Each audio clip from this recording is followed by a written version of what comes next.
and welcome to today's video, which is going to be me and my brother Owen. This is Owen. Yes, Dad. Interruption. What? Yeah. That's how we started, right. Let's try again. Hi, welcome to today's video. I'm being joined by my brother, Owen, here, Hello. and Luna, Luna, of here. course. Hello. We're never going to do this intro properly, because today, we're all going to be looking at our biggest collection of games, which is, of course, going back to the PS3 era.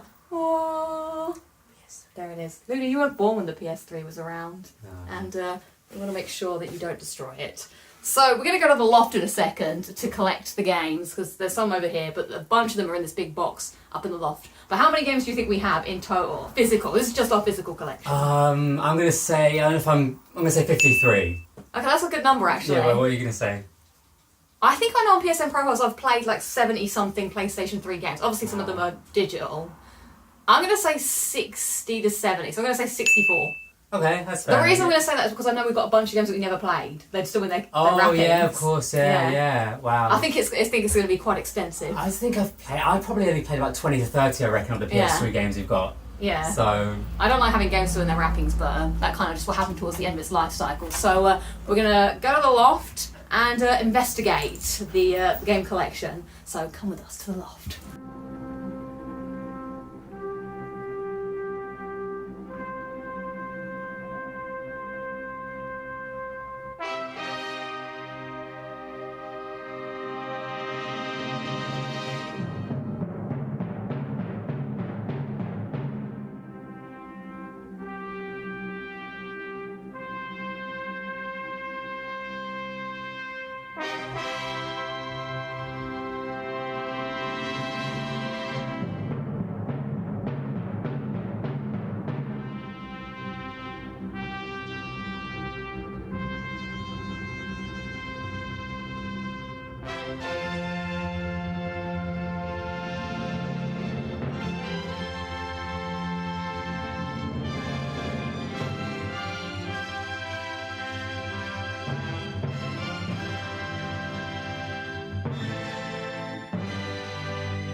Alright, we have returned from the loft. We have excavated the items. We have this bag here as well, which are the ones we play a bit more regularly, and then this box here full of all the games, and of course our PS3, which is not the original PS3. No. So I got this PS3 for my birthday when I was like 18, not this one, but we had the original, the Piano Classic PlayStation 3, which sadly got stolen from us when we went on holiday. yeah, I think we got it at the end of 2008. Is when we got it, Yeah, because that's when I would have been 18. So then we got this one from the insurance, which is the PS3 Slim model. And this was, so we originally had 80 gigabytes, and this one's 120 gigabytes. Yeah, so you said it was stolen, you looked at me as if I had nothing to do with it being stolen. I just wondered if you remember the time. Like, Yeah, it was 2009 when we Yeah. went on holiday. Mhm. On the way back from Portugal, we came home and the PS3 was gone. Yeah, nothing else was stolen. Yeah. Just my PS3 and all my Maybe games. the person who stole it. Yeah, maybe you're watching this Watching video! right now. You stole my games! I was distraught very hard. All I thought about that holiday was coming home to dust it. And I still to this day have no idea how they knew I had a PlayStation, why they came into our house and just stole mine. Yeah, nothing like that happened before Yeah. or after. So, Didn't steal the TV. but there was some good that came of it. Eventually, as we go through the games, Yeah, it meant that we've got some new games. So, okay, I guess we're just going to tip these all out and we're just going to organise them before we go into breaking it down. Open him up.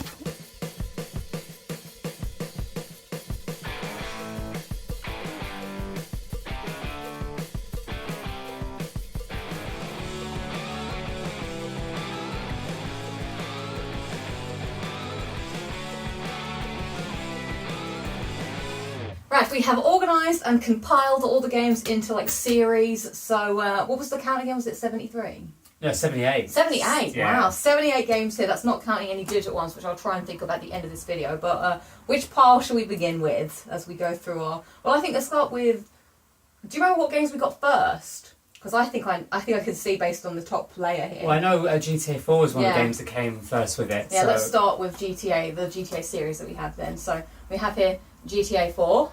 I feel like on Christmas Day, we got this, but Dad forgot to bring it downstairs. Do you remember this? Not really, actually. I don't actually remember that I well. do. I remember being like, Dad, we had another game. We had GTA. He was like, what do you mean? I was like, yeah, where is it? Wow. And he used to keep the presents up in his cupboard, and it was the lost game that we found again. And I was like, he's like, oh yeah. And so Are you saying that Santa didn't deliver the game? yeah, So no, he did not. So as you can see here, we had the platinum. I wonder if I have to bring it here. We had the platinum version of the game. So this was like the types of like if it was already, I don't know, good or something. Well, I think that game came out in 2007, so by the time we got the PS3 in 2008, it'd already been out for a while. Yeah. So yeah, it was probably over a year old by the time we got it. That's a nice book to send. I'm pretty sure here on this map, if I get this out, it's going to take me a bit of time. I started trying to track the pigeons on it because there's like a trophy to get all 100 pigeons, and this was one of the reasons why I started the trophy logbook, because I was like, this is impossible to track these. This is cool how GTA games did this. Or maybe I haven't done it on this. I thought I made an effort to do. I didn't even know there was a thing of going after pigeons. Oh yeah, look, I've got very, very faint. I can probably do a close-up of it at the end, but very faint crosses where some of the pigeons were when I was trying to track this on the actual map, but didn't quite make it. I mean, it's cool they have a map. I know it's something in modern games that the booklets and the maps. I don't know if the latest GTA 5 had a map. I think it does. We'll have to double when check, we yeah. look. But what were your thoughts on GTA 4? I think GTA 4 was one of the best stories. I mean, I really enjoyed the story. I think that's when they kind of really went in depth with the story and sort of the building up the character to be more sort of 3D and sympathetic, which is what I think Nico Bellic was. I think some people missed the kind of crazy missions though. Yeah. And that's why they had the DLC, which obviously we can get onto as well. Yeah. But yeah, I mean, I would enjoy playing GTA 4 back again. I'd like to go through the whole game again. I really want to. But I know the driving's a bit weird though, and I also know they made a big effort in like the physics. They did like lots of detail in like say you shoot a tire and the way it kind of goes down, which maybe some of that detail was lost in GTA 5. You know, a lot of people kind of go on about that. Yeah, I'd really like to play it again because I don't know if like how I felt about it at the time. I know a lot of people were a bit like, some people either love GTA 4 or they love GTA 5. Like, yeah, they are quite different, yeah, in that kind of way. Yeah, but if there was ever a time, it's just difficult to play because it's on PS3, but if there was ever a way to play it on PS4, I would 100% go back to it and see how it holds up today. And then sort of after that, we did get, as a separate, this is the DLC, but we got it in disc form, which was the GTA Episodes of Liberty City, which had the Ballad of Gay Tony and The Lost and Damned, which I really liked this. I used to play this quite a lot after, like, to go back and just muck about in it. Do you remember playing much of this? I didn't really play much of it, no, I never really got through. I remember obviously you play as the Lost and Damned, is like the motorbike gang, and then the Ballad of Gay Tony. I think it's a weird thing, we talk about that like at the dinner table, and Mum would be like, you know, the Ballad of Gay Tony. It just sounded a bit old at the time, you know, because that's what the game is called. Yeah. All the way back in like 2000, it's probably 9 or, you know. Well, actually, this says 2010. Oh, wow. So yeah, this was quite cool to get an actual physical copy of that. Yeah, I don't know why I never really, I think by that time I just didn't really get into that game for whatever reason. Yeah, I can't remember why. Because we were big into Rockstar games, so we have the Rockstar pile here. So next up is Red Dead Redemption, the original. Now this is actually broken a bit, because this isn't actually a new game, this was pre-owned. Oh, yeah. Yeah, because I wanted to play this game so badly, after seeing all the reviews, everyone talking about it, I just couldn't wait. And it was like sold out everywhere or something, so I had to buy it on play.com, which I think now is now Wow, I didn't know that. Rakenden or something, it's got a different name. And yeah, I remember it came and it was broken, and I was like, oh man. But I don't care, as long as the disc works, I'm happy. Isn't the game we had loads of problems with? We kept on ordering it and the order kept on getting cancelled or being That's delayed. what it was, That's what it was, yeah. We had like, I remember every day we'd be so hopeful that the game would arrive, and I think we were quite new to ordering things online as well at that point, and for some reason there was something wrong. Every time we'd order it, it'd get cancelled and cancelled, and then we were just, it built up the anticipation so much for this game that thankfully it did deliver, because if it'd been rubbish it would have been a shame. Oh my god, yeah. That must be it, yeah, because I feel like that's why I had to go. I normally don't really buy pre-owned games because I can help it, especially for a new game. So yeah, there was definitely a reason why we just... Yeah, I think 2010, maybe things were just a bit different back then. It was on Amazon and there was just some sort of issue with trying to order this, but this is definitely one of my favourite games, I mean, that we had, I mean, I really like, once again, the story. And obviously spoilers if no one's ever actually played this, but this is a rare game where obviously the main character actually dies at the end. I just, at the time, that was really, I think that was quite, I'd never experienced that in a game before. Like, because I was like, it's an open world game. Surely they're not going to die because you need to play the game when it's over. Did you know though? Did you know before, or were you spoiled, or did you know? I don't know. Well, I think I found something out that he died, but I just assumed because it's set in the past that he was dead. Yeah. Like I remember seeing on his Wikipedia page like John Marsden 19 whatever to, or actually probably 18 something, and I was like, oh, it must be because he's just like he died because of old age because in the past. Yeah, I think I might have been spoiled. I think a little bit. I think I might have known that was going to happen, but yeah, it was just quite new for a game. And this is a game I actually enjoyed doing all the side quests as well, like taking over like the territories, whether the hideouts, whatever you had to do, and you get skinning the animals and all things like that. Yeah. And if you killed the shopkeeper, the shop would be closed for 3 days, which is kind of just like, you know. Yeah. That's, I remember that. I used to watch Owen play a lot of games, and he would always play them a different way than I would. You would always be more rebellious. Also, you used to play poker all the time and go, run away. Oh, that was like Liar's Dice. Yeah, Liar's Dice. I have no idea how to play Liar's Dice. I can't even remember it now, but back when I used to play it, I used to really enjoy playing Liar's Dice. Yeah, that was really good. It was fun. This is one of my top 5 favourite games of all time, 100%. Yeah, for sure. Definitely one of my favourites. Next up in the Rockstar pile, many people may have forgotten about this one, LA Noire. Some people never forget it. I mean, I see so many memes and stuff about this game. True, like I love it, the whole like. So where were you last night? I know you weren't here. You were at the shop. And like, actually, I wasn't there. I was with my husband all night. And he's like, oh, okay. Yeah, no, it's I thought there was like loads of hype for this game as well when it came out, and I don't know what people really think about it. I don't know what the reviews are. Maybe not as overwhelmingly as positive as Red Dead or GTA 4. But yeah, it was a cool. I think that was the big thing. It was meant to be this new technology that could detect people's faces or something. It was meant to be, and that was like the big thing where you could tell if someone was lying or telling the truth. And I feel like I was really bad at it. I just remember feel like I always get it wrong. And then the feel, Phelps, come to my office, like the Irish guy, like, you're not doing your job right, Phelps. You're like, oh man. Yeah, I remember it was quite challenging. I don't think I completed it, and I think again that is another like spoiler of the ending.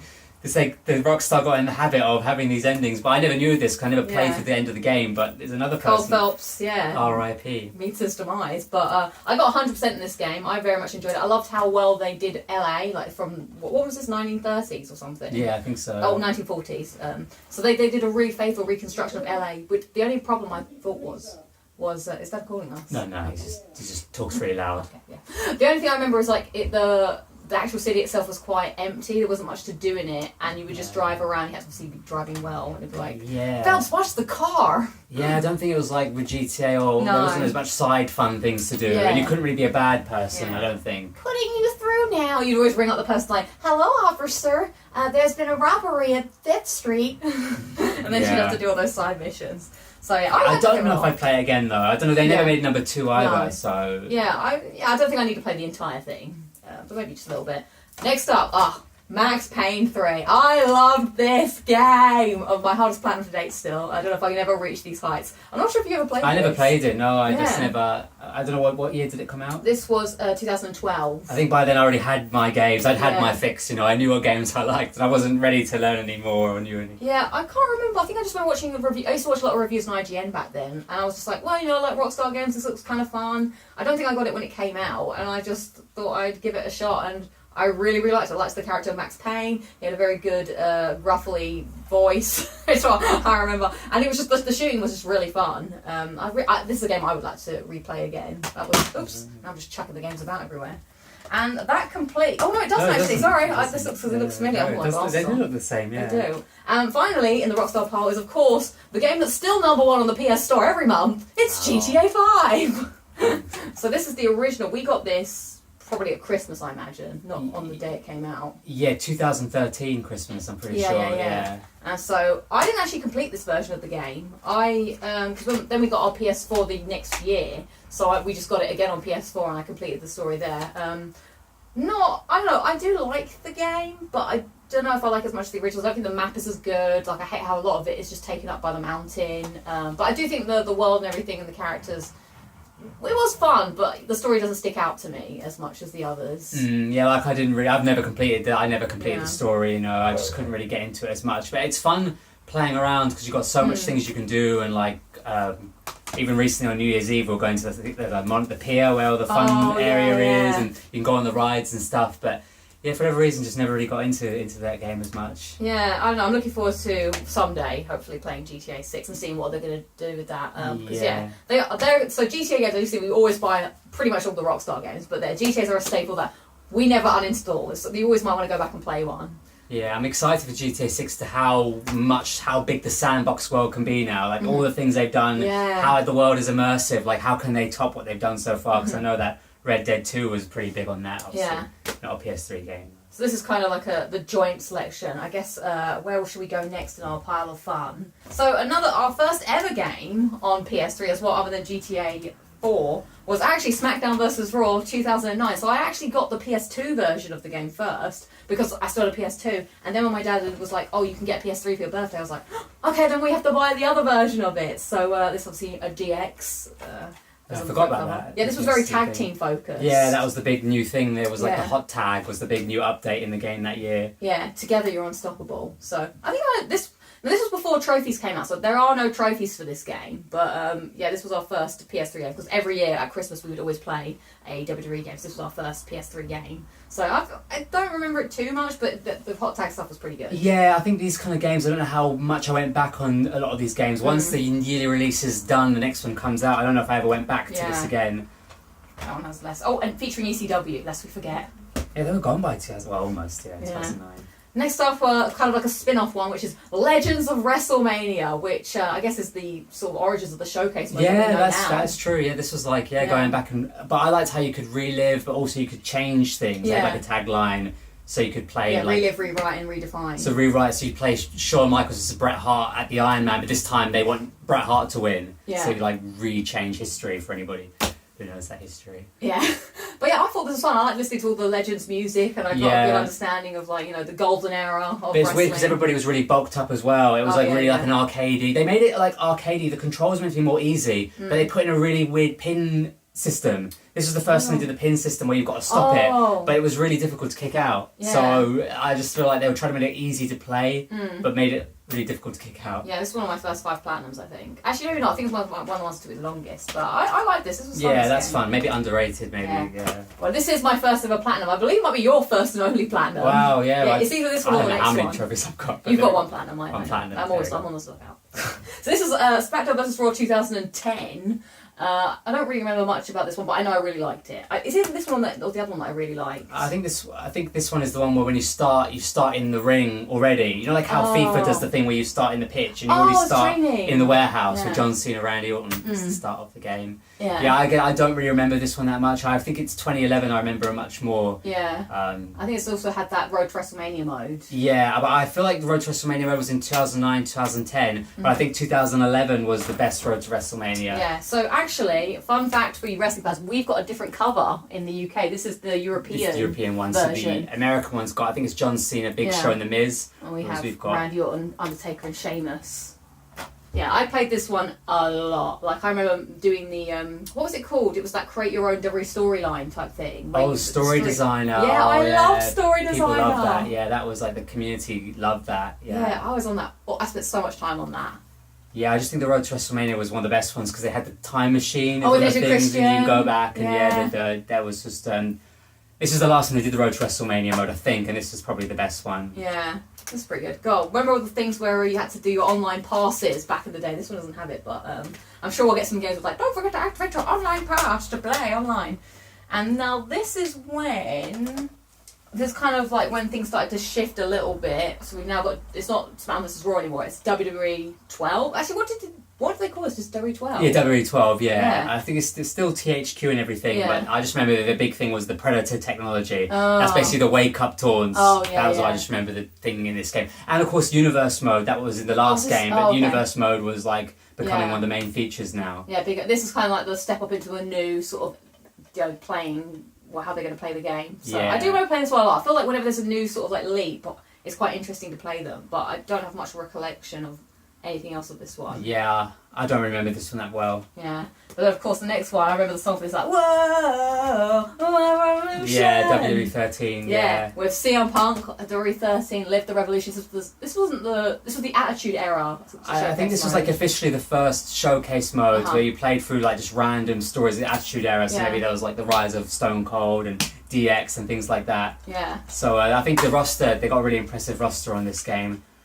Yes, here it is. Single-use code to access the there. So back in the PS3 era days, for some reason, you had to buy or you would activate a code to get online. I'm not really sure why they would do this. So I think it's to try and stop people from like sharing games or something. Yeah. So it's like you would buy the game, you get this code, you plug it in, and then it's like, okay, you can now access online. But I guess if I sold this to somebody else, they would have to buy the online pass, which was like £15 or something, to play online. Which I'm glad they dropped that because that seemed a little bit weird. Yeah, it's a nice cover as well. Yes. CM Punk was also on the AEW front. Oh wait, no, they took him off. Oh, did they? Yeah, he was going to be on the video game cover of the upcoming AEW game. But who's going to be on it now? They just got a bunch of superstars, but he was like in the front, and now he's just gone. Awkward. So, but this is my favourite of the 2K14 series. The Rock covered when they moved over to. So this is when 2K took over, and that's why it's the read 2K. 14. Yeah, I don't know if THQ, are they gone, are they? They might be gone on... yes, you still have it in 2K. So I think, when THQ no longer... I don't know what happened to THQ. I think they just dissolved or something. I think they're doing the AW game. I don't know. I think it's Ukes. Yeah, so this was 30 years. It's a showcase mode of Wrestlemania, and they changed like quite a lot of the. I used to play this a lot too. Yeah, this is my favourite one. I think the universe mode is really fun, but I think it's the 30 years of Wrestlemania is really great. They got like amazing roster, and you got like all the Wrestlemanias to play through from like 1 all the way to 29. And this is like, I don't know if anyone the most recent WWE game, the showcase mode. Yeah. It's not quite as fun as this showcase mode was. Oh, of course! On the back, you've got Daniel Bryan as the alt cover. I actually submitted. I forgot about this. There was a competition that I submitted to get your own cover, and you had to make your own. So, and I think this person who I don't know who won, but I got to the final. But I think it's because I put Chris Jericho on the front cover. Didn't help my cause. Whereas Daniel Bryan was like big at this time, so this person won with the alternative cover with Daniel Bryan. I forgot about that. I think I just opened it up and saw it. But the game is missing because it's currently in the PS3. Oh, and that's it. That's it. For the PS3 era. That's the era. Yeah. Oh, yeah. Yeah. I guess 2K15 was PS4. So. Yeah, it must be. There you go. Yeah. So so that was quite a few years that we had. Of course, usually every year we bought the WWE games. Would you like to take us through the sports section while I try and put this back? Yeah, we have obviously, so every year again, I'd always buy the FIFA games, and I think a lot of times you sort of played as well, a lot of them as well. A few of them. So yeah, I really don't, because it's a yearly release. It's hard to remember like every single detail about each game, what was different, new levels of player control, immersive, authentic football experience. This is FIFA 10. I played that one a fair bit. So Wayne Rooney was like the poster boy. Oh, I think I played FIFA 11 a lot. I think it's when the dribbling became 360. It was like a big deal. They had it's my favourite one was the World Cup 2010 I liked that a lot, South Africa, because I just love they had all the music from all the different sort of nations to play as, and so wave your flag. Yeah, that was a good song. Yeah, this is one of my favourite. I used to like playing that the online mode where you had to pick someone to be. So it was like you had to play as 11 people. So there was 11 people on the pitch, real people. And so as soon as you had to select, you'd go down really quickly to try and pick the person, like the best person. Yeah, like the attacking players. Yeah, that was fun. That was the online. It was like online Be a Pro, I guess. Yeah, that was it. Oh, those are really fun. Those. And you got FIFA 11 as well. That's the one I played the most. And also all these FIFA, I remember I used to watch you play them a lot. And when you were in the menus, they would have like really good soundtrack. Yeah, the soundtracks are pretty cool. Yeah, and I don't know, did you get trophies for these games? Yeah, I did get a few. I went back to one of them recently. Yeah, I think FIFA 12 for some reason one of them wasn't working, so we got 2 of them. Why not? So hold them both up. Yeah. Yeah, I think I stopped at like 4:15 or something. But yeah, I used to do my revision sometimes while you were playing FIFA, and there would be the little like training bit where. Yeah, I'd be interested to see people who actually play the FIFA series. I mean, I think this is probably the peak of the FIFA series. I think this type of era. I think this is when the games from. I'm not a big fan of Ultimate Team either, and this is kind of like pre-Ultimate Team. I just think it was more fun during this period. I used to play online a lot, and I think from after like to 16, 17, I feel like it's when it went downhill a little bit.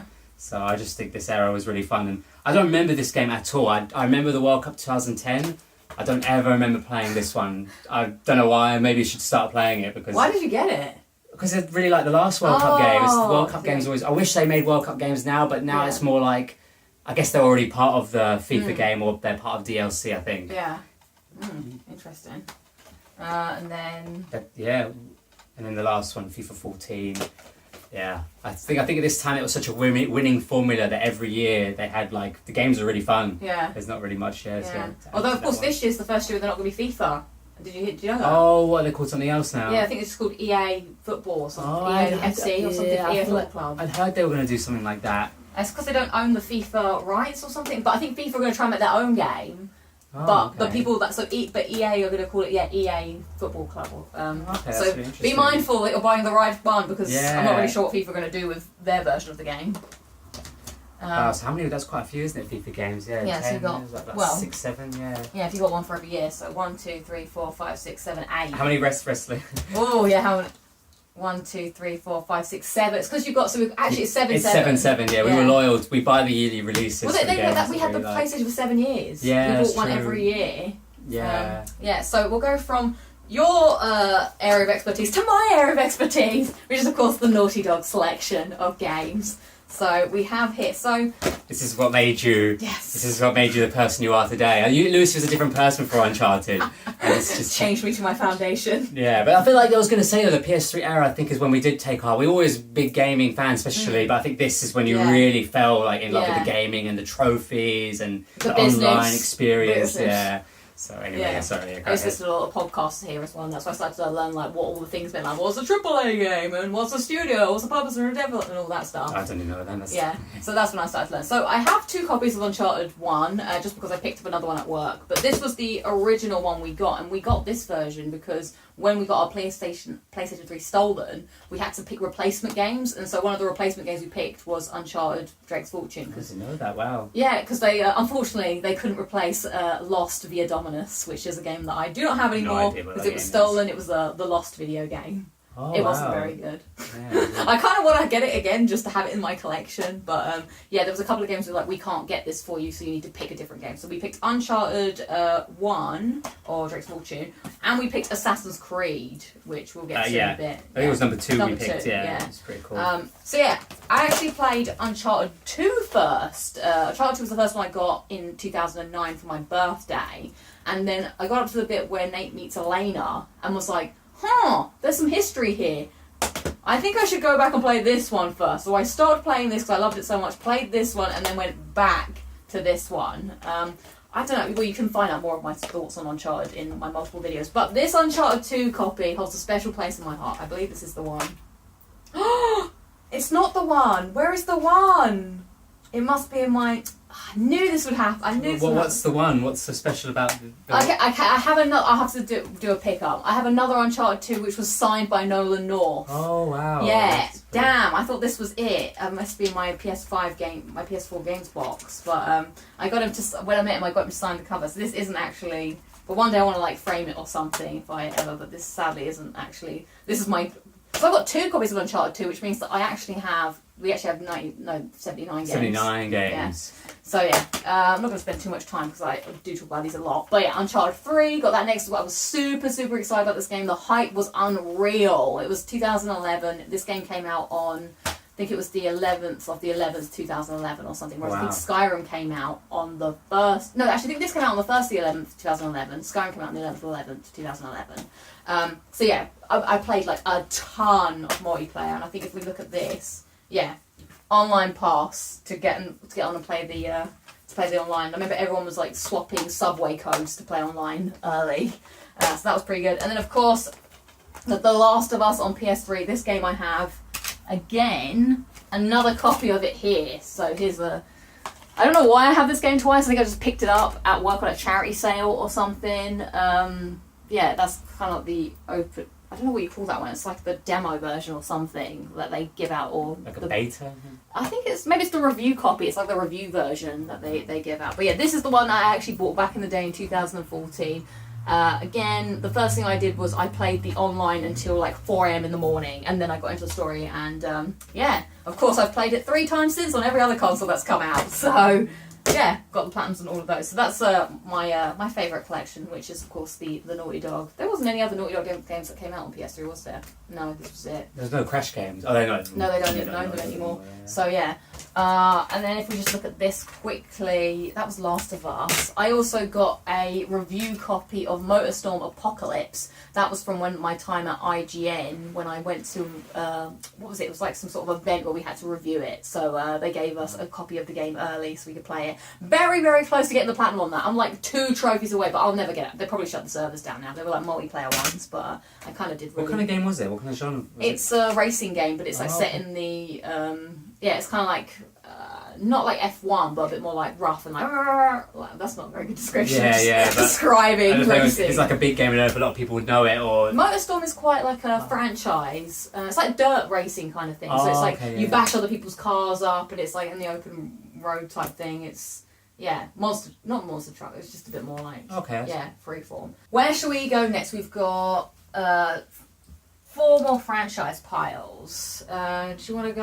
No, we go Fallout. Yeah, let's do Fallout. Yeah, all right. We'll talk about Fallout. Well, it was actually you that introduced me to Fallout. Oh yeah, so Fallout 3. Well, I remember first hearing about Fallout 3 at school. Like people were talking about a game where Liam Neeson was your dad. You could hit him with a BB gun, and you were a baby, and then you're an adult, and it just sounded so bizarre. And just based on that recommendation, because the cover's not that. I don't think the cover's that amazing, really. Yeah. But that's how I brought it. I never knew there was a Fallout 1 or 2. I mean, I assumed there was some sort of... because it's number 3. But yeah, this game was really fun. This is definitely one of my favourite games. I don't know if you were too sure about it at first, and then... Yeah, I remember you telling me about it on the cast of Grandma and Grandpa's once, and I was like, this is actually like there's different endings or something you were saying. And I was like, what? I was like, okay, I'll watch you play this game, because you actually play... So what we used to do back in the day was like, whenever someone got a new game, it was like customary to watch the other one person play the beginning of the game for a little bit. So this one you played first, and I watched you playing it. So I remember being like, what is going on? Because there's all the things like, Tunnel Snakes rule! So I watched you like go through all of that beginning bit and go out of the vault and just like, you know... Yeah, and then I was like, oh, okay, this looks alright, I'll give it a shot. But I remember when you played, you left the vault and you went to Megaton, the town or whatever. Whereas I just went completely off rails. I don't know where I was going, and you were like, how did you not find Megaton? But for some reason, I just remember just getting completely lost. But this is what I really liked about that game, was I loved just exploring the wasteland. It was generally quite scary. And I liked how you could hear the villain even before they came up on the little maps. You get a little radar, green for good, red for bad. So you'd hear like a creature or a villain, then you'd see the red, and I was like, oh my god. And I think the sad thing is, the more you get through the game, you can like fast travel, so you miss that experience of exploring.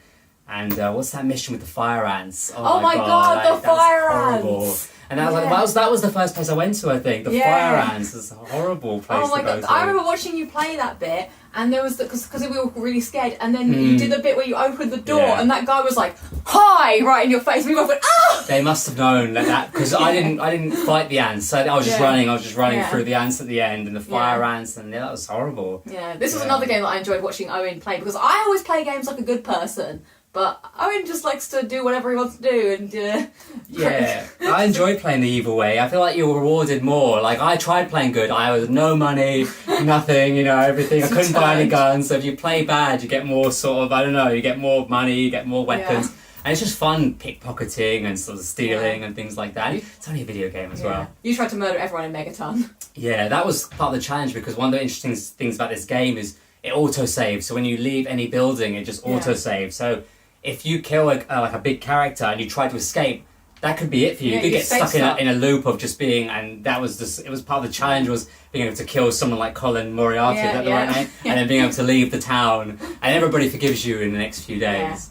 You also killed Three Dog, which I couldn't believe. I was like, what? Because then Margaret goes, because somebody killed Three Dog! Oh wow, yeah, I don't even remember. Where was Three Dog? Three Dog's the radio guy, yeah. You just went and killed him. I remember Three Dog, I don't remember killing him though. Yeah, you did, because you had Margaret on the radio, and I was like, this is awful. Yeah, I knew I killed him, I just don't remember in my head how or why was he even there? Like, why is he... Well, he was a friend of your dad's, and he helped your dad like leave the vault. Well, not leave the vault, but point him in the right direction to where he wanted to go. And so he was like, oh, I met the vault kid, like his dad's out there for him. Oh, I never listened to the radio. I liked just hearing the sounds of the wasteland, so I didn't need Three Dog and his his propaganda. Yes, this is probably one of my top 10 favourite games. Yeah, this is I don't know if we're gonna if we did a top 5, this is definitely this might be up there. And again, another spoiler, but this is another game where initially you died in the game. Oh yeah. Like the ending was a dead ending. And then they added a DLC so you could just carry on living. So thankfully, I think we got the DLC before So that DLC was glitchy. Yeah, I think that's the problem with the game afterwards, is that it was so slow. The VAT or the VATs or whatever, it would be so slow because of all the DLC. I never really got through all the DLC. I don't think. Yeah, I managed to do it. I know that you did the Operation Anchorage one, because then you get the Chinese stealth arm. That's the game changer, the Chinese stealth arm. Yeah, because you did the Vault 87. I remember watching, and you had the Chinese stealth armor to do that, and you kept drinking out the toilet as well because your health was like, The thing is, you get warned about radiation. Nothing bad ever happened to me being radiated, but when you get shot and killed, there's no coming back. Yeah, that's true. This was super mutant, so it was horrible. But yeah, I think if someone to get it now, it's still a really fun game, and I think the glitches are part of the charm as well. Yeah. The fact that you could see important characters who are just dead for no reason. You could walk down the wasteland and someone's in the wrong place. I think that's part of like the charm of it. You can just lose missions for no reason because a character has just glitched for some. Yeah, that's kind of the quirk. It just reminded me as well. Were you friends with the people at Paradise Falls? No, I think I was, but then eventually I took them all out as well. So I remember that, because once you they never forgive you. Yeah, once you upset the people at Paradise Falls, even if you come back in 3 days' time, they're still red. They're still enemies. So I had one of the bodyguard people you get, companion people, and then we just took the place down. Yeah. So that was part of the challenge, was like just trying to do crazy things like that. Yeah, I think pretty sure you blew up Megaton. Yeah, and then walked around in Tenpenny's clothes. Yeah, no, I walked around. I remember who's the leader of Megaton? Megaton, Lucas Sim. Yeah, I remember I killed him. I wore his clothes and went round to his kid's house.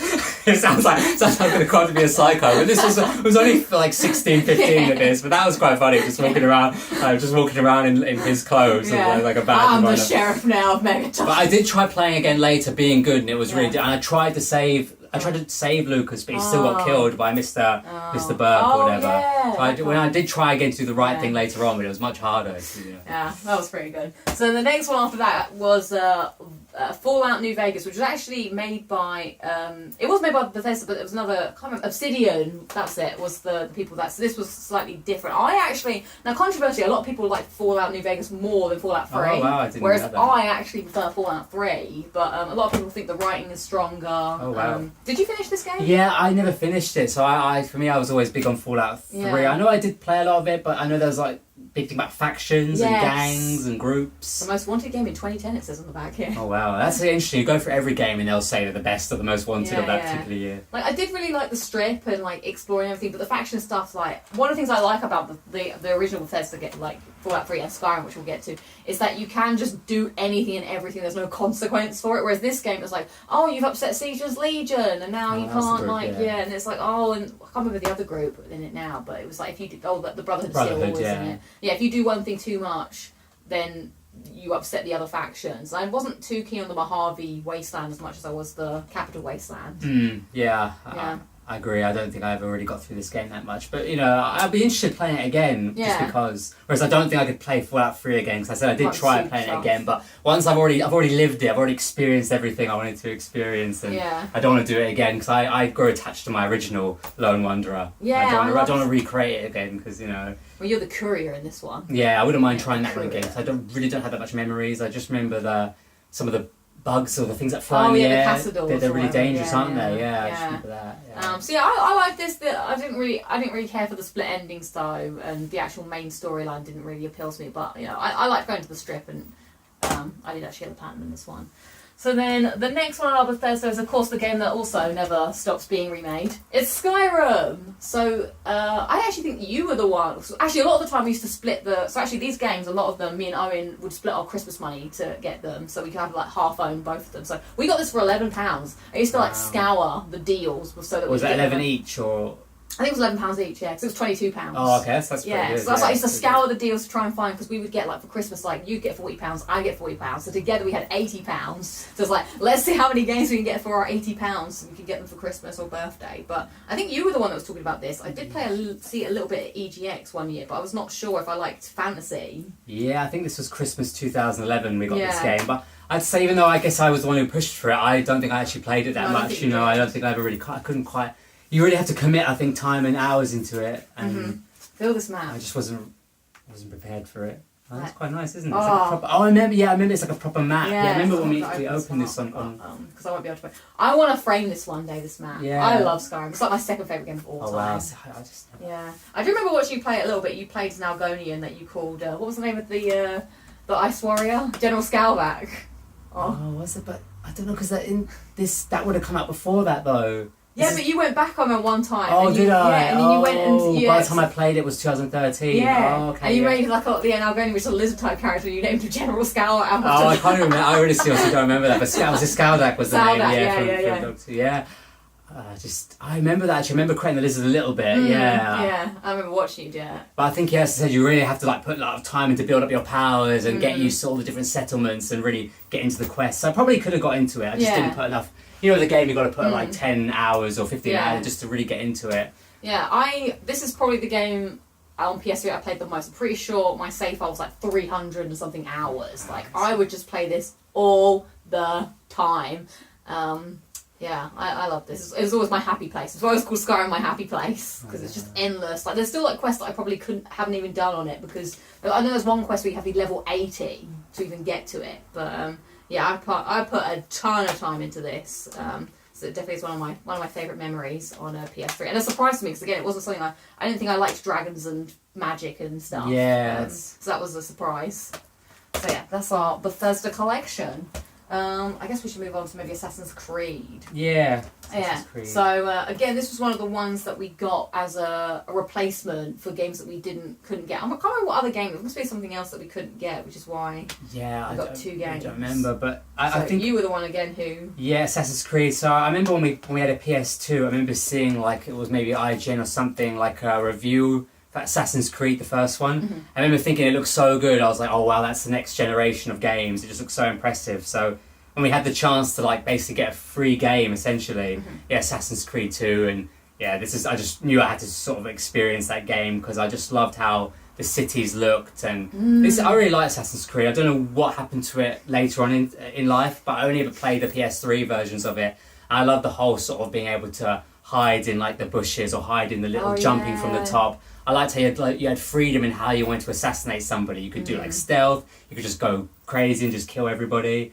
And I'm not really into the whole whatever's going on with Desmond. Oh yeah, just cut those bits out. But like, I just liked being Ezio. I liked being in that world. I love traveling to the different Venice, the different places in Italy, Venice. And this was definitely one of the best games. Yeah, I watched pretty much you play the entire of this game before I played it. Really? Yeah, like, I used sure about it? Yeah, because I wasn't sure about it, because again, it was your choice. Yeah. So I used to sit in my bed and just watch you play it. And I remember watching the ending with you, because then I was watching you play and I was like, oh wow, I'm really into this. And I started my own file, but I was behind. But then, and I watched you do the ending, where it's like, who is this Desmond? Yeah, who is Desmond? Yeah, I was like, what's going on? Oh, Leonardo da Vinci, that's the mission. Shoot the flying demon. I hate that mission. I like being on the ground. I hate when they make you go flying in any kind of game.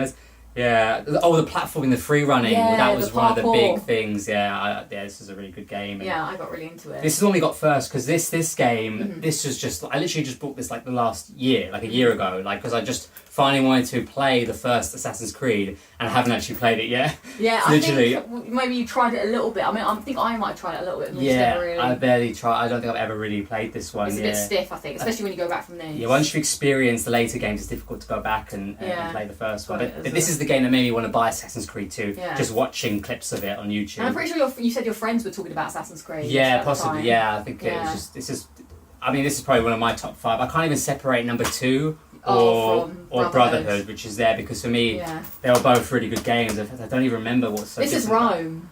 So here you have the different, so you were in like Montague, I think, and Venice and somewhere else. Whereas here it was just like basically just set in Rome, and you had like you had your Assassin's Guild that you would then set to do tasks and whatever, and you had your crew. Whereas here you were just you were younger, building up in the Assassin's ranks. Is this when online was introduced then? Yes. Oh, okay. So I think I probably played. I think I liked this one more. Yeah. But this was a good game as well. Yeah, I really liked to go in Venice and everything in this game, but it did tighten things up, and I just really liked Ezio's story as well. So it was like nice to go back, and I do remember the soundtrack being really cool as well. And running about in Rome was it was really well put together. Yeah, I think I'd be able to play Assassin's Creed again. Yeah, this one was where it did start the co-op. The co-op, or not the co-op, the online. It was interesting. It was an interesting take on like a new type of style of online, because it was like, you know, still had to like hide and like kill other people and stuff.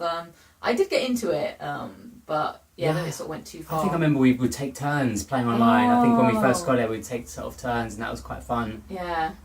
I really like these two were the peak of Assassin's Creed. Yeah, that's what I think. I don't think I actually played the remainder games. I don't think I ever played by then. I think I was. Yeah, so the next is Revelations, which I don't know why is a black case, but this was like Ezio when he's older. Then you also play as Altair, who's in the first one. Oh, I see. Yeah, so you have like a bit of a flashback, but it's like, where are you in this? Even Constantinople. I was like, it was fine. Like it was still Ezio, it was still a charmer and everything, but it was just like.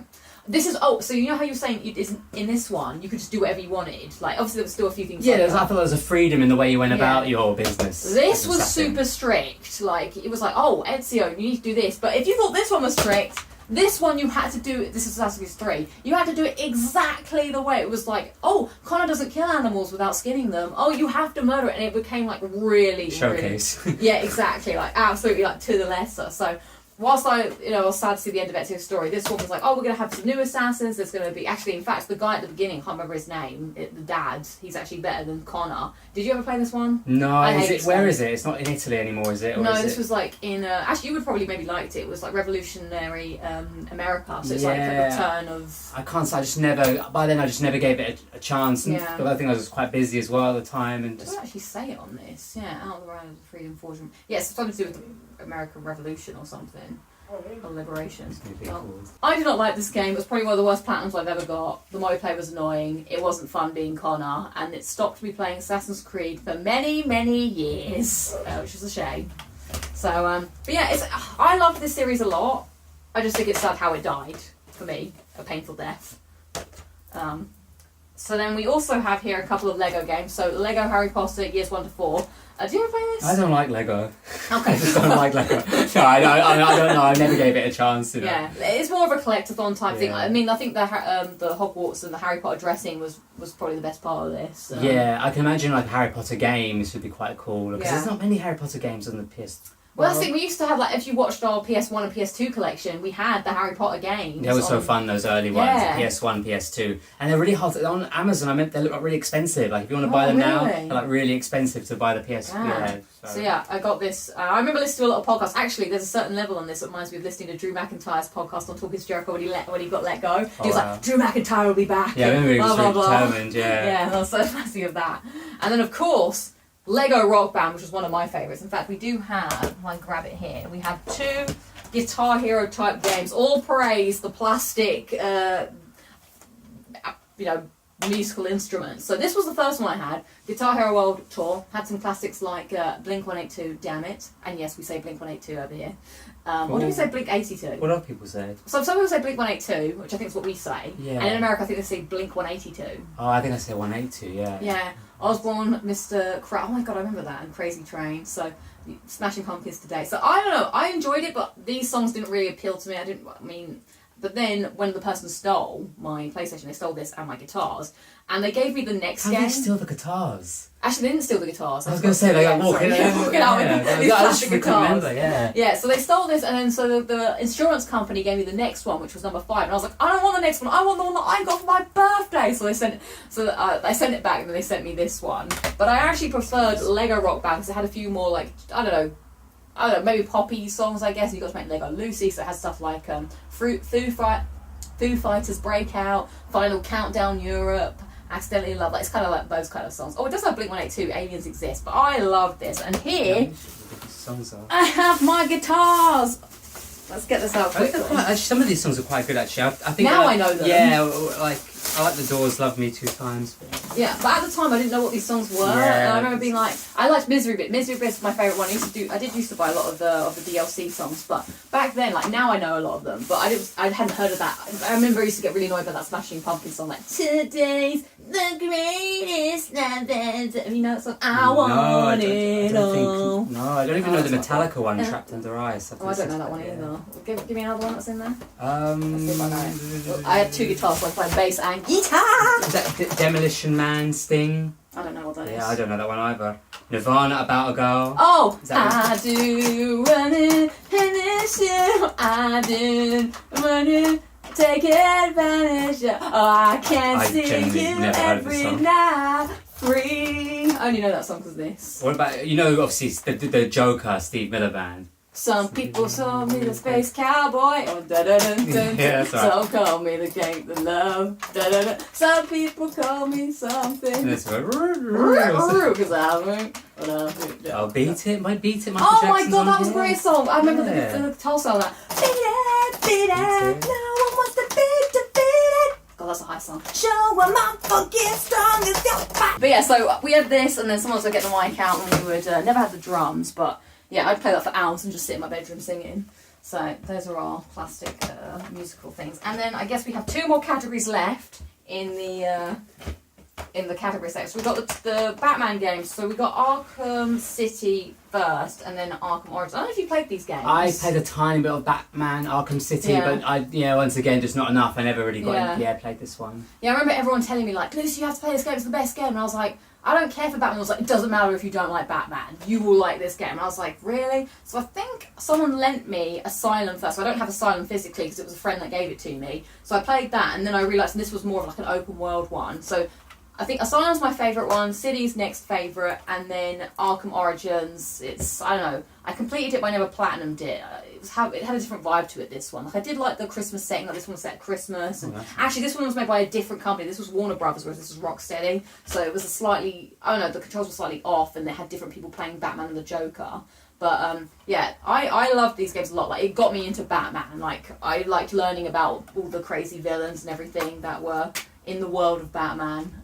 It's a shame that the next installments weren't as good. I do miss a good Batman game, which is why I went back and played the PS4 remaster of Asylum, because the combat is so good. Yeah, I was going to say, I remember the combat in that one. I feel like it was good how you felt powerful. As Batman, you felt like all the little people that come at you were quite easy to dispatch. So that's the only thing I kind of remember is, feeling you feel quite powerful as Batman, which is fun.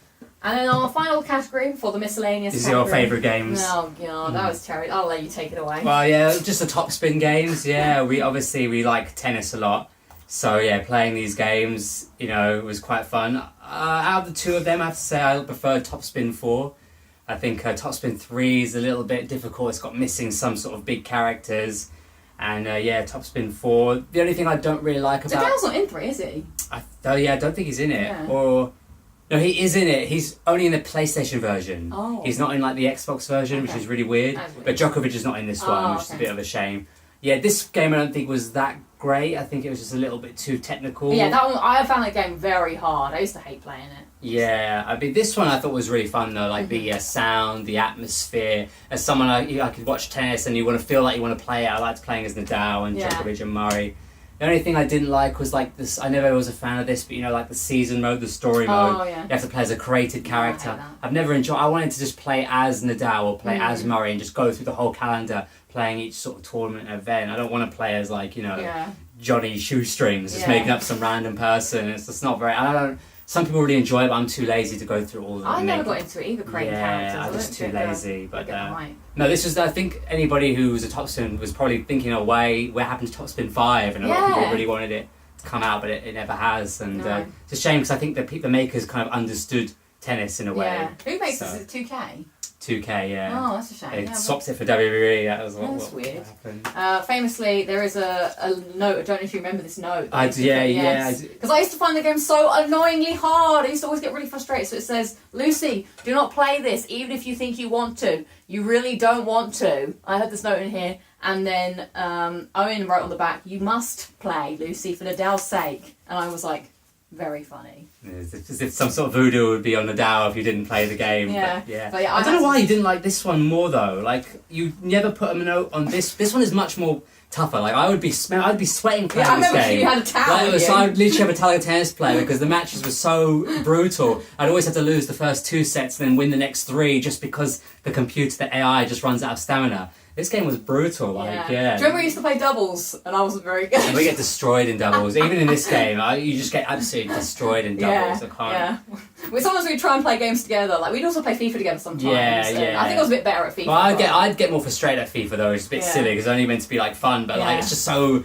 Anyone who's played FIFA, when you let an annoying goal or when something irritating, it's so frustrating. You can just lose your mood really easily. Just a dumb way to concede. So. I just wasn't very good at these games, sadly. I wanted to like them, but I was just bad at them. Yeah. So that's all our series collections. Now we have this final pile here, which is just like a mismatch of all different games. So I'll start off with we got this limited edition Dark Souls, and I think I got this, I didn't get this when Dark Souls was released. I think it was like afterwards, after I played Demon Souls. I was like, oh, I really like this, so I really wanted to get the next game. I was afraid to play this game. So this actually comes with the art book, which is pretty nice, and then the actual game itself. This is, again, one of my top 5 favourite games of all time. You never really play... Oh my god, it comes with the soundtrack! I didn't even know that! God, the soundtrack is so good! Blink, blonk, blink. But yeah, the thing about art books is they are really nice, but I never know when I actually want to look at them. What's in the back? There's another thing in the back here. Behind the scenes! I should watch this sometimes. It's TVD. I can watch how Miyazaki made the Souls, because I love how... Oh, didn't you get this game on like PS5 or something? Is that a different game? Like a remastered version yeah, of something? yeah, that was Demon Souls. Oh, is that similar to it? Yeah, this is the second game that they made. I think I remember. Yeah, okay, so I don't know this game. I know Demon Souls. Yeah, like, I just got so sucked into this. Top 5 games for me, for sure.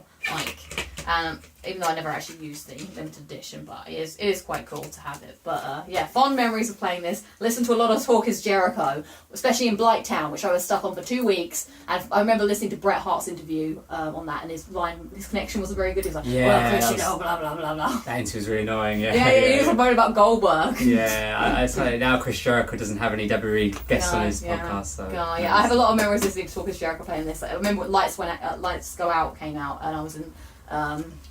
the library area, I can't remember what it's called, the Duke's Archives. I remember like, when the lights go out. God, so many Talk is Jerichos with this. Dishonored. I remember I got this because everyone was like, oh my god, this is such a great game, and I didn't enjoy it. I actually hated it.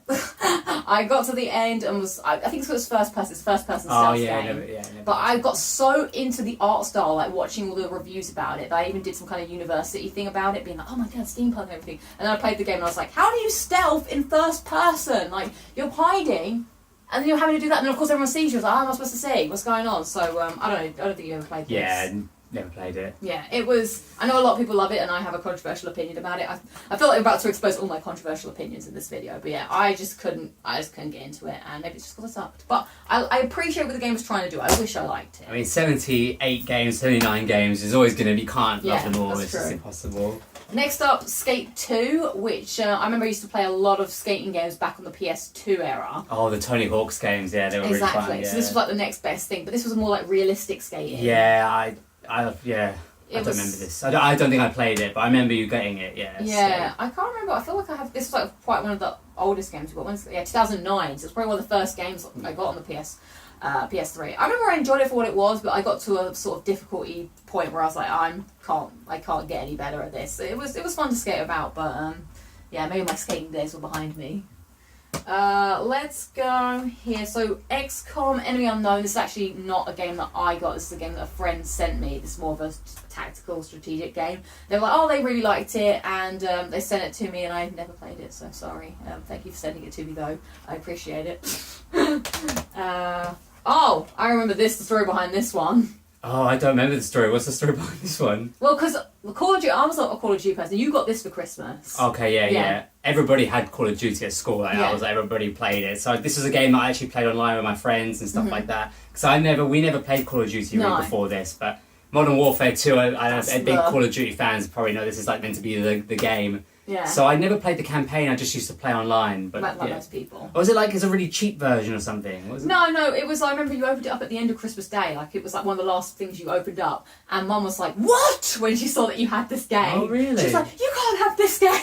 How did you get this?" Because look, it's an 18, and you were like, I don't know, what year was probably this? 16, 17. Yeah, 2009. How old were you?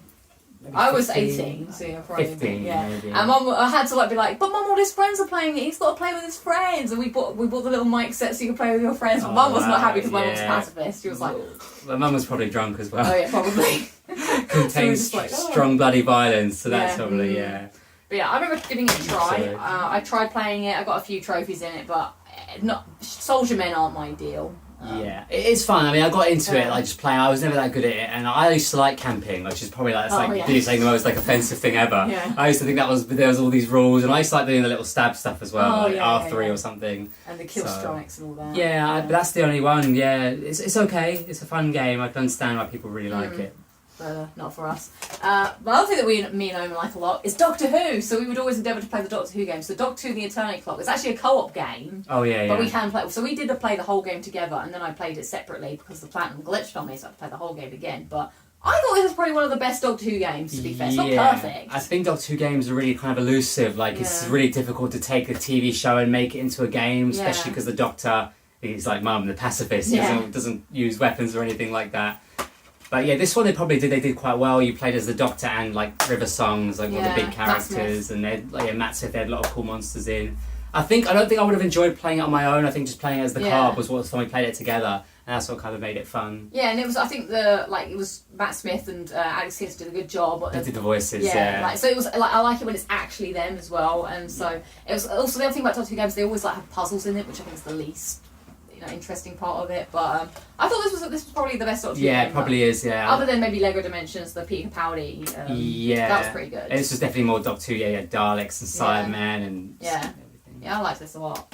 Next up, Saints Row the Third. I don't know, did you play this? Never played Saints Row. No. So this is like the GTA. Well, I don't know why I'm explaining to you. You're watching this, you know, video games. It's like a GTA but crazier. Yeah. I enjoy this where it was. I have not played a Saints Row game since, but I had more time back then to play games. Like it was fun. It was like very over the top. It's like imagine GTA like San Andreas, but even wilder. Yeah, I think I've seen like videos and clips of it. Yeah. So I don't know. I liked it for what it was, but it obviously didn't appeal to me to get any more Saints Row games. Like I used to just buy a lot of games, as you can see, back in the day, just to try them out. So, speaking of Harry Potter as we were earlier, we got Harry Potter and the Half-Blood Prince. Have you played this one? No, I thought it was number 5 at first, the Order of the Phoenix game. I love that Order of the Phoenix game, but this was the one that came after it. Yeah, this was somewhere in between. Like, it wasn't as... It still had, like, the open world sort of running around Hogwarts. But it just... I don't really like this movie as much. The book was good, but, yeah, I feel like this game definitely wasn't as good. But I just remember you could run in this one, so you could, like... Oh, wow, yeah. It would be, like, this really fast-paced running where it would just, like, go tunnel vision. It was a fine game. After that, we didn't get any more Harry Potter games because they all turned into like third-person shooters and they don't take place at Hogwarts. Like when people ask me, "What's your favourite character in Harry Potter?" I'm like, Hogwarts.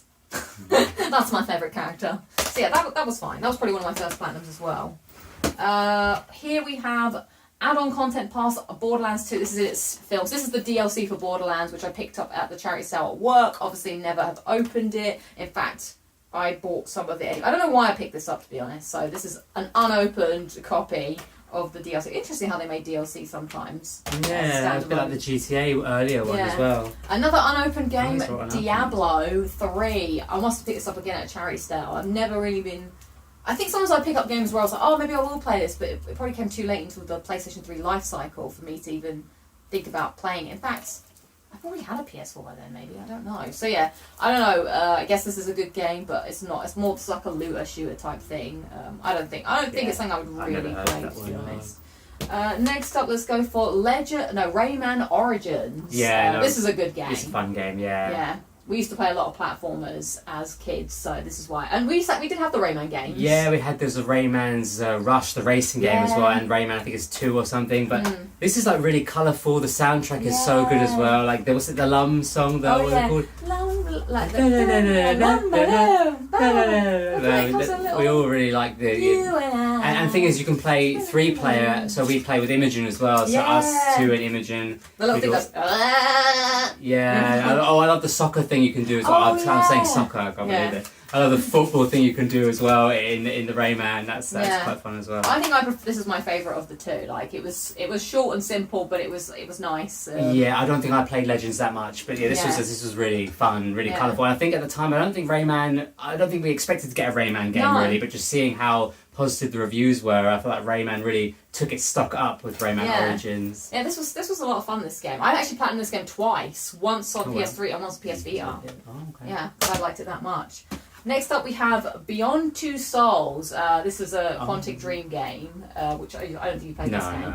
No. So this is one of the most bizarrest games I've ever played, and I don't think it's a good game, but I think people should play it because it's so weird. Like basically it's this girl, and she's got like this like entity that's with her, like a ghost type thing. Mm-hmm. But the storyline happens out of sync, so it's like different points in her life. It's got like supernatural kind of things. And Willem Dafoe, the guy who plays the Green Goblin's in it. Oh yeah. Yeah, and Ellen Page, or not Ellen Page. Yeah. I recognise that. Yeah. So I think the acting and everything's really good, but the story is just so bizarre that by the end of it, I was like, "What is this game?" Also, the platinum was ridiculously annoying to get. Like, I don't know. I feel like if you're interested, you should play it, because there are like really good bits of her life, and then there's just really boring bits of her life, which are like, I hate these chapters, and I had to replay it a bunch. So yeah, if you're interested, I'd say do it, because I just find people's opinions on the game fascinating. Like, even when the game came out, the reviews were like super mixed. I think it got like 6 out of 10 from the makers of Heavy Rain as well. Exactly, which is such a big game. Yeah, it used to be like the PS3 era. I was big into listening to IGN. Like, I was like always on IGN. I also listened to Podcast Beyond a lot with like Greg and Colin and who was the other guy? Andrew Goldfarb. I was big. I used to listen to it religiously in this era. Yeah, I feel like I was in the know of what was going on. Yeah. Next up, Sleeping Dogs, which is like the spiritual successor to LA. What was that game? On PS2. LA. Streets of LA? Yeah, Streets of LA. True Crime. Streets of LA, yeah. Yes. Oh, I like that. That's a good game. Yeah, because remember there was going to be a True Crime Streets of Hong Kong. Oh, I didn't realise that. Yeah, I never think knew it this got turned was into Sleeping Dogs. So is this similar to LA's? Yeah. Oh, okay. So this actually has like similar kind of combat to it, but you're this guy who's actually an undercover cop. But it is I'm pretty sure it is by the same makers, or comes from that. But yeah, this game was really, really good. 9 out of 10 IGN. I got this quite late, and I would recommend. It's kind of like an open world type thing, but it's more martial arts, kung fu type thing. But had the similar vibe to True Crime. Next up, speaking of Beyond Two Souls, we move on to Heavy Rain, which was the first one of these games I got. I don't know, did you play this? Yeah, I think I played it a little bit. Yeah. I remember just the start with Jason and the balloon. That was quite creepy.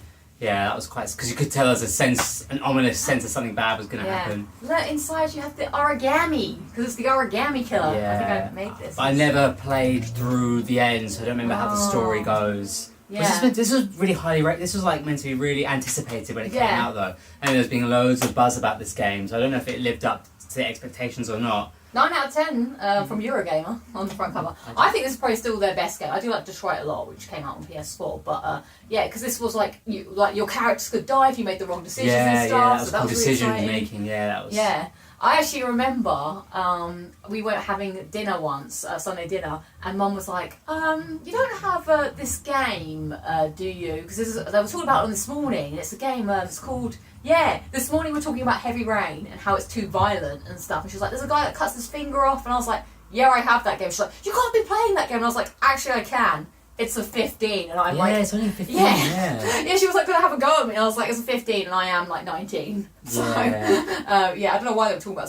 It was quite a scene, like, you have to actually decide to cut your own finger off. Yeah, it's tough, because these type of things probably happen in movies and stuff like that. It's not really a big deal, but because you're actually playing it, I guess they just think it's... Yeah. I like this game we've got a lot, because it's about your kid, and I managed to keep everyone alive until the end, but because I was so dumb, I couldn't work out the clue, so the kid just died. Everyone made it, but no one knew where the kid was. Oh, damn. So yeah, that was unfortunate. But I very much enjoy. I want to play this game again. Is it a scary game? Do you think? Is it like something you play at Halloween or something? I wouldn't say it was scary, but it's just intense. There's intense moments, because what would you do to save the person you love? So you have to make decisions. So you don't have to cut your finger off in that scene, but it's like you won't get the next clue to finding your son if you don't do it, sort of type of thing. And you've got like time limit, and he's just like, what will I do? So I wouldn't say it was scary. That's more Until Dawn, which is the scary one.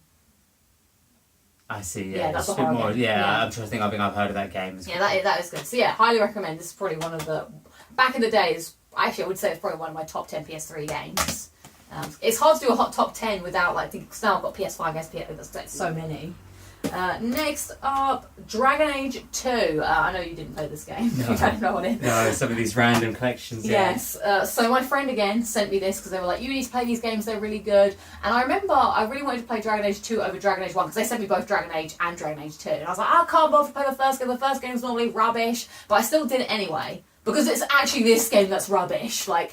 I just I just found the mage and the Templar, those things called Templars in this one, just so annoying. So it's like one of these, another faction thing. So the Templars hate the mages because the mages can do magic and all that, and you're like trying to like sort it out, and it's just like, then the mage is like, well, we're going to do this because we're the ones that are right. It's like, stop doing that, you're making them angry. It's just like, and then at the end, and you could put, there was romances in it. So I had this elf guy called Fenris who was a mage, but he was like trying to get over his tragic past. So I was like romancing him, but then I didn't finish the romance. So at the end, there was a bit where I ended up siding with the mage. No, he wasn't a mage. He hated the mages because the mages tortured him. But I was trying to side with the mages because I thought they were good guys. And then because I didn't finish the romance storyline, Fenris then stood in the way. I was like, I can't let you do this. I was like, no, I had to kill my love. It was quite dramatic. There was nothing I could do. But if you completed the romance, he would have understood and sided with you. Yeah. I don't think I'll play this game. You're not into some elf romance? Dragon Age. Wait until we get what Dragon Age 1 is there? There's one which we'll get through. Wait until I tell them about Mass Effect. Yeah. Bulletstorm. This was a game, so when I did the IGN competition, I don't know why, but this was the game that we all won at the end. Oh wow, yeah, I remember you did that. Yeah, that was a long time ago. But funny enough, I didn't actually win this version of it. I won a bunch of Xbox games. I don't know why IGN won over Xbox. So what I did was, because I was kind of like, well, I don't have an Xbox, so I sold all the Xbox games and used the money to buy the same games, because I felt a bit bad selling games that I'd won, but obviously I couldn't use them, so I sold them and bought back the games that I won. I can't remember if I bought... I know I just bought this one back. I can't remember... Because there was Fable 3 was one. I've got a picture of it, actually. I should probably dig that out, because some of them were just Xbox exclusive games. But yeah, I definitely wanted to have something of my memory from being a finalist. So this game was like some over-the-top, crazy, just like shoot 'em up. Like, it was actually pretty fun. I got really into it. And again, I'm like 2 trophies away from the platinum, but there's like 2 online trophies that I'll never get. But I wanted to really do my best to try and... get as many as possible, but yeah, this was pretty fun. Yeah, I think I remember hearing about this game. Yeah, I used to play quite a lot of like obscure games. That's what I quite like about this collection. Like it's quite really wild, varied. Yeah. I think now my taste is more honed. Of course, our boy Sonic shows up. Sonic Generations. You played this, right? I've played it on the DS more. Images 3DS, but it's a game. I think everyone was really excited about this game coming out because it was like a mix of the two worlds, like the new Sonic 3D style, but also a little bit of the old 2D style. Yeah. So I haven't played it a lot though, but I just remember the build up for it all. I think it's weird. The cover's always weird though. It's like Sonic and his child or whatever. But little baby Sonic. Yeah. But yeah, because we always played like the classic Sonics. We never played any of the 3D Sonics. No, I remember Sonic Unleashed playing a demo of that. That looked really fun. Like one of the demos, that was really fun. But I never played the full game. Yeah, with this, like, I enjoyed all the 2D levels, but I hated the 3D. I'm just not into 3D Sonic. Like, this was a really good game, though. Like, I did like the idea of, like, everything was, like, white, and then as you unlock things, it, like, painted it all in and everything. Like, it was fun, but I just can't vibe with 3D Sonic. Yeah, we only ever played Sonic on the Sega. We never played the PlayStation 1 or PlayStation 2 games. We just... Yeah, we've always just sort of relied on those old games, the old style ones. I think the reason I wanted to get this was because it has a lot of nostalgia to the originals. It's like, it was going back to, like, so I was like, I really want to play a game. But now I feel that's all that Sonic does. All Sonic does in the new games is go, oh, do you remember Sky Sanctuary? Do you remember Green Hill? So what about Chemical Plant? And it's like, we get it. Make some new levels. Next up, Dead Rising 2. Did you play much of this game? Kind of see it. I really don't... It's a zombie game. No, I don't think I played it. It's a big game, isn't it? Yeah. I feel like everybody was going on about this game. Yeah. I'd never played it. It was another game that we got for Christmas just because it was on a sale or something. And I got super into it. Like, you could play... Oh, you had to play online with other people. We couldn't actually play. But, I got the platinum for this, which was... That was actually quite a difficult platinum. It just took a lot of grinding. But this was just like dumb zombie fun. You're just running around the mall and you just like kill things with like, I don't know, amputated legs or whatever. It was just dumb fun. I enjoyed it. I never played another Dead Rising before. Never played another one since. It's of its time. Yeah, it was just like, it was one of those games. It was a very video gamey type game. Next up, Far Cry 3, which I don't remember how I found out about this game. Far Cry 3, It's like you're on an island, it's first person. No, I don't remember Far Cry. Yeah, it's like a lot of like base taking over. This is probably still the best Far Cry that I've played. I've only played 3 and 4. But, I mean, I liked exploring the island and seeing all the animals, but I didn't really care for the story. It was first person, which I found... See, I didn't really play first-person games until the PS3. I don't know, because we used to just play a lot of... Yeah, I feel like, you didn't really like first-person games that much, but maybe because you just didn't really play that many until this period. Yeah, and so I started to, like, understand what they were, but I still don't vibe with them. It's still not my preferred. I still find platforming in first-person infinitely frustrating. But at least with this game, you don't have to collect everything. You just have to collect some of everything. But yeah, I'd still say the beach setting and all the animals is the best part of this. Vass was a good villain, but other than that, story didn't stick with me. I was quite happy to be done with it. It was like, this is one of those games that I got the platinum in, and I was like, I'm only doing it because it's quite easy, but I didn't quite enjoy the game. Next up, another game that my friend sent me, Deus Ex Machina? No, that's how you... Deus Ex Chain? Yeah, that's how you say it, but this is actually Deus Ex Human Revolution. I mean, it's one of those games I know that people liked a lot, but I never got around to playing it, so thank you for sending it to me, but I'm sorry, I couldn't play it. There's a lot of these games I didn't actually get around to. Oh, here we are, Dragon Age Origins. This game... I loved this game, but also hate it. This is the so we saw this number 2, the elf thing. Yes, I forgot to put these together. So in this game, there's like this thing called the Blight. It's another fantasy game. The combat was really difficult, is what I remember. But again, you have your romance. I had my romance with Alistair. He was like the king. Although he was like his dad was the king, but he was an illegitimate son of the king or something. And you find this all out. Anyway, I hooked up with another elf. But then I actually liked Alistair, so I had to break it off with the elf. But that's sort of romance in this game. Can you have romances with other people and not elves? Or yeah, you can. So Alistair was a normal guy, he was a human. Oh, okay, yeah. So the elf was quite promiscuous, but then I was like, look, I've got actually something going on with Alistair, and so the elf was like, okay, sure, fine. So then you become like the Grey Wardens, but I had to like sacrifice myself at the end of the game for the good, because otherwise you had to get Alistair pregnant with this woman Morrigan here, and he didn't really want to do it, and I was just like, well, I can't make someone do something that doesn't feel right. So that's true, yeah. I ended up giving myself the death in order to save him and the rest of the kingdom. But I really like this game, but the combat was so difficult. Would you like a ladder so you can get off my back? That's the only thing. I would love to got the platinum in it, but I'm just not very good at it. I had to drop the difficulty down to easy because it was all like... Oh.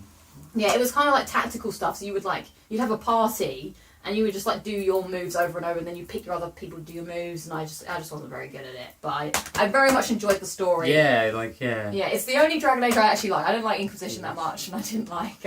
I mean, it's now discovering the world. Yeah, I honestly never heard of this game, yeah. What years was all this? 2009, wow. Yeah, it's quite an old game. Yeah. And I played it quite late into the PS3 era. It was like... I was thinking, I don't remember these ones, yeah. Oh, makers of Mass Effect. Yes, I think I played this in 2014, because I remember painting this room and thinking about playing Dragon Age Origins after. I was like, well, when I finish painting this room, I'll go back and I'll do some more Dragon Age Origins.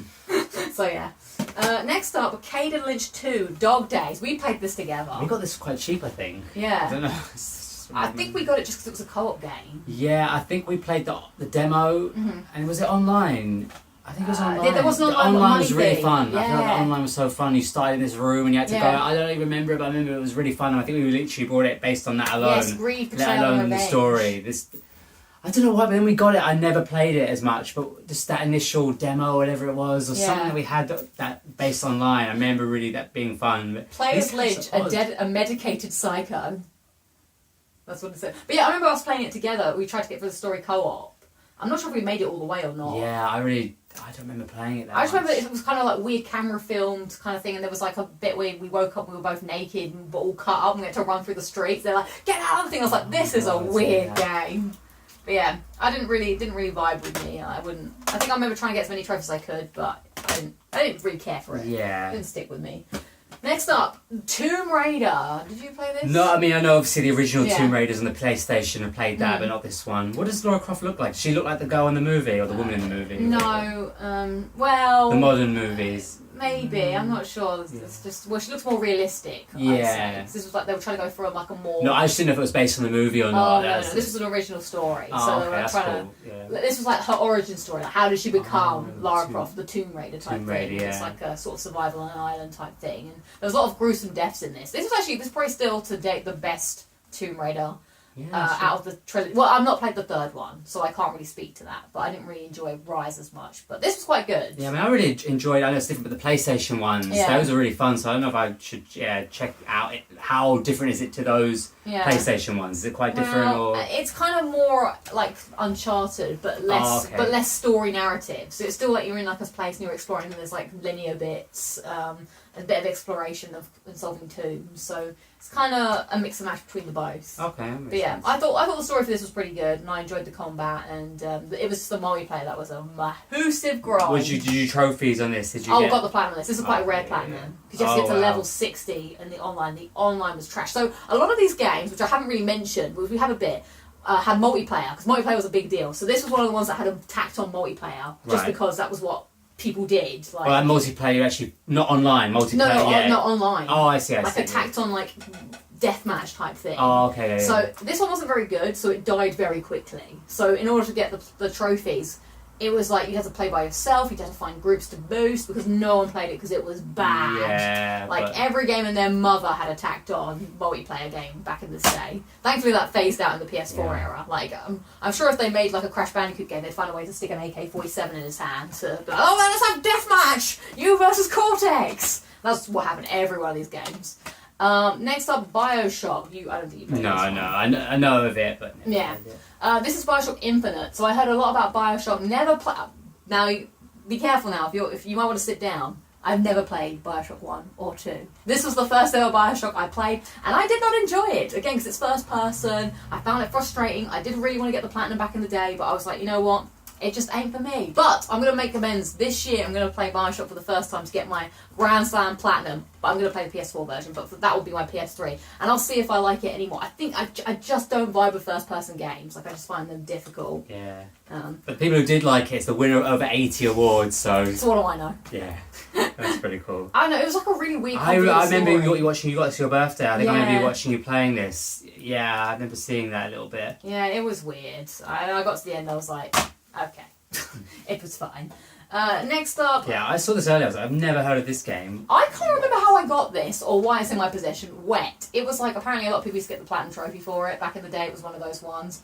I'm not sure if my friend sent this to me, or if I picked it up in a charity sale. I have no idea what this is. Have you ever played it? No. I just have it. Never played it. I think it's one of the sort of maybe he made the game himself. Maybe. It's one of those mid-budget PS3 games that were quite early. What year was this? 2009, so it's like an early PS3 game. Someone might have played. If anyone's played, they should say in the comments if they've played Wet before. Next up, Infamous 2. So, I don't know if you played this. No, but this was a big game. Well, this was built up like being a real big hype as well. Yeah. I played Infamous 1 because of the great PSN outage. That was one of the games that we could get for free. Nice. And I loved that first Infamous. Like, I remember I heard Greg Miller, it was one of his favourite games, and I was like, okay, I'll give it a shot, and it was so good. This, they changed Cole's voice, and it was fine. Like, I did like, this was set in, where's Wrestlemania 13? New Orleans. New Orleans. Yeah, this is set in New Orleans, which was cool, but I don't know, I think I liked the gritty nature of the first Infamous. This one was, it was okay. Like, Infamous kind of was like, it was good, and it just kind of went, and it had to sort of stick to either being good or bad, I remember. But it was fine. It was good for what it was. Nothing to write home about, I suppose.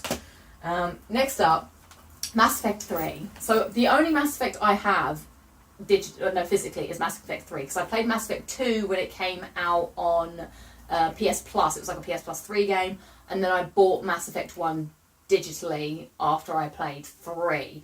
So, do you know much about this game? Not really, no. It's cheap though, you got it for... Yeah, for £3 at £3. CX. I think I bought this for myself because I think I was going to have to do something, and I got it for myself as like a gift to be like, oh, okay, I want to play this. And because I only played this back in like 2016, I think, for the first time, whereas it came out in...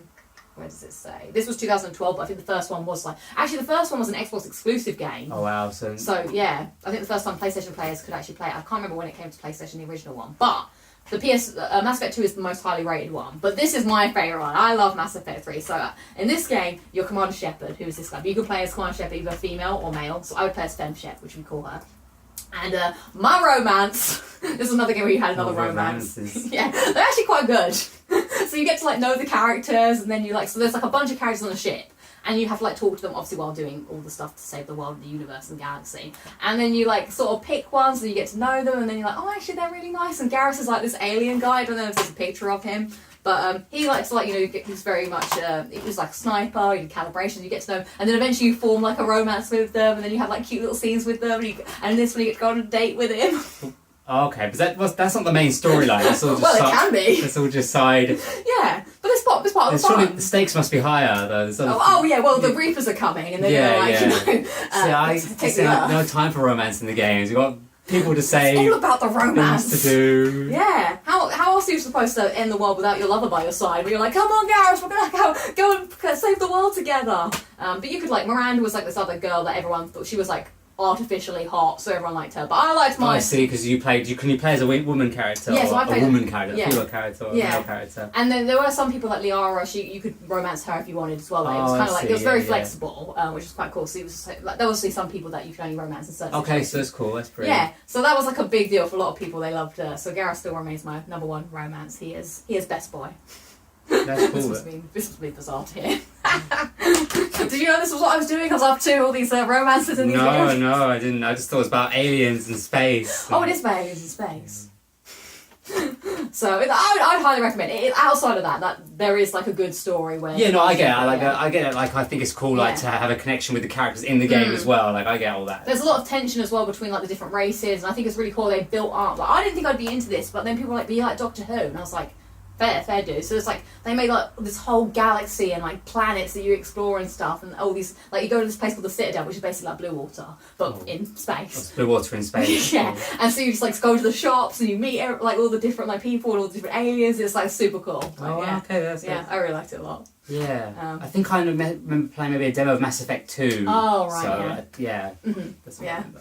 Next up, Borderlands 2, which I think was my first proper experience of a first-person shooter. I don't think you played this one. No, I didn't. This was just like crazy over the top, like, you know, shoot 'em up, looter shooter type thing. I used to play this like all the time. Like, I had a bunch of friends that I'd play it with, but I actually preferred playing it alone. And I would just listen to podcasts again and just play it. Because actually the story was really good with Handsome Jack and everything, but because you had to play it like a billion times with the platinum, eventually I would just start listening to podcasts while grinding out the trophies. But I still think this is the peak of Borderlands. Like, I didn't play 1 and I played 3 and I just wasn't into it. But yeah, this is probably still the best of the Borderlands. Rayman Legends. I didn't even realise we had Rayman Legends. I thought it was a PS4 game. Yeah, no, they remastered it for PS4. Oh, wow. Yeah, they did, I think. Yeah. Yeah, I think we played Rayman Origins, the first one, more. Yeah. This one had the cool musical levels where it was like, we did do that. Yeah, that was cool. Please, Ubisoft Arts, can we have a full Rayman's Legends, full Rayman game or any game? Yeah, what's happening with Rayman at the moment? What's I don't know. Rayman news? I think Rayman's sort of gone under the radar. I feel like Crash and Bandicoot Rayman can't exist at the same time. Maybe. One goes up, the other goes down. But I want a full musical game that's a platformer. Like, it was so good. Like, you would jump to the beats of the songs. It was quite challenging as well, actually. But if you were just in the they had Black Betty, they had like an orchestra one, they had Eye of the Tiger, that was quite good because it was like boom, boom, boom, boom. Yeah, I remember we definitely did the Black Betty one. I remember we played it together. But I remember what I like about the Rayman games, when you get hit, you blow up as like a balloon and the other person can save you. But if you both blow up, then that's you're done. Yeah. But I like how you can kind of save the other person. I like this game, but I think I definitely preferred Origins. Like, this then had there was too many levels in this one. It was just like a bit much, and the online was unnecessary as per usual. But they're so fun and colourful, I think the Rayman games are. Oh my god, I've got all these games now that are games that are this is wrapping. this is like one of the first games you can get, right? Well, this is Little Big Planet 2. So Little Big Planet 1 I also got on the Great PSN outage and I hated it. I don't know why I have this game or why I got it. Maybe someone sent it to me. But I also hated this game and barely played any of it because I found the Sackboy, the Little Big Planet games, infinitely frustrating because as a platformer, like, we played Crash Bandicoot, well, as a platformer fan, we played Crash Bandicoot, we played Rayman Legends, they all had like very tight controls, whereas I guess I understand you're a little sack, so it's very floaty, and I just couldn't get past it. I just found it infinitely irritating. There's not enough romance in the game. No. And also it's a lot about like creating and sharing, and I just can't, I think because I'm quite creative in real life, I just find it really off-putting to create things in video games, but I know it sounds like dumb. Yeah. But I just can't be arsed. Yeah, for some people it's great, like we were talking about the Debris games earlier, the community creations and that, it's insane the things they do, and I think it's really impressive, but I've never been, like you said, probably similar, like more practical in the real world, but I just want to play a video game. I'll be creative in other aspects of my life. So never really vibe with that. Actually, these last games I just realised are all in their not all of them are in their cellophane. Are they? Actually, they are all in their cellophane. So we have Dark Souls 2, which I've still never played. I have the PS4 version, also in its cellophane. It's because I always was like, one day I will play it, one day I will go back to it. I'm a bit behind on my Souls games, but I'm not normally a fan of having this happen. So that's in its cellophane. I have another edition of Borderlands triple pack. So I have Borderlands the pre-sequel, and Borderlands 2, because I think at one point I wanted to play the Borderlands the pre-sequel and I never got around to it. So here it is. I think again I got that in the charity sale. Dead Space 3. Do you remember playing the demo for Dead Space? Maybe I'm getting Mass Effect and Dead Space mixed up. Oh. Can I see what the back of it Oh looks yeah, like? we actually played the Dead Space demo. Maybe, okay, I'm getting Mass Effect. I think this is the game, the demo game. This is space, isn't it? Yeah, this is also this is horror. Oh. That's action adventure. This is more like horror and deep space. Yeah, I don't remember it. Yeah. It's not opened either. Did you? No, well, this is Dead Space 3. I can't remember if apparently this was not as good as the other ones, but I will play the Dead Space remake at some point. I will do it because they remade it for PS5. Yeah, that's a cool thing. Really yeah, and then the final game in the collection is Dragon's Dogma, which again I heard is a very good game, and so that's probably why I picked it up at a sale. Wow, what's this? Includes access to Resident Evil 6 demo. How exciting! That's like really old school. That is, I think, letting you play demos. I miss those little demo games you can get on like PS2 and stuff, but. Yeah, never got around to it. I think there was I can't remember, there was a game that you could play the demo for Last of Us on. But that's it. That is all our physical games. More than we expected. You said we'd have about 64. Yeah, I thought I said 53. It was 78 or 79. It went up some during the thing. And then that's not counting all the digital games, so I'm pretty sure. Games. Yes, we had Mass Effect 1, Mass Effect 2. I'm drawing a blank at some of the... Like, Life is Strange, I'm pretty sure I played digitally. Like... I can't remember. Infamous. Oh yeah, and of course, as I said, Little Big Planet 1. I think there was also a Ratchet and Clank game that I had, but I never really played. Yeah, there was a bunch of other. There was a lot. Yeah, it's crazy because obviously I remember playing these games a lot, but I don't know if I ever. For like Red Dead Redemption took me like 2 years to complete. Like Fallout 3 took me a long time, so I never went through all the games that you like. There's a lot of games that sound cool that I never played. Yeah. But I definitely put a lot of time on the PS3, but it just took me a long time ago. This is how they play on TV shows, you know.